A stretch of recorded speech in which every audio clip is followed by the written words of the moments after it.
রাতের বেলায় যেমন তেমন, ভোরবেলায় ঘুম ভালোই হয়েছে। সকাল 10টার দিকে ঘুম থেকে উঠে হাত মুখ ধুয়ে নাস্তা খাওয়ার পর ঘোরাফেরা করে টুকিটাকি কাজকর্ম করার পরে মসজিদে জোহরের নামাজের আজান শুনতে পেলাম।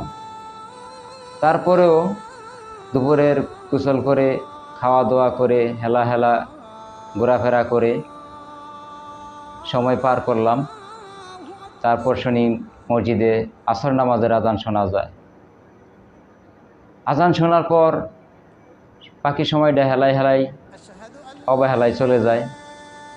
সন্ধ্যা গনিয়ে আসলো, মসজিদে মাগরিবের আজান শুনতে পেলাম। তবুও সময়টা হেলায় হেলায় পার করে এশার নামাজের আজান শুনতে পেলাম। তখনই আমার মাথার মগজের মধ্যে একটা সেন্স আসলো।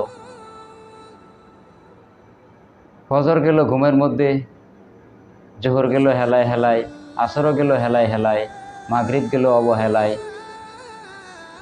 এশার আজানও চলে যায়।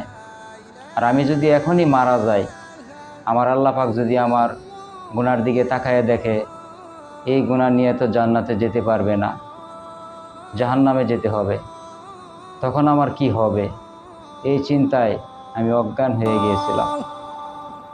আশহাদু আন্না মুহাম্মাদার রাসূলুল্লাহ।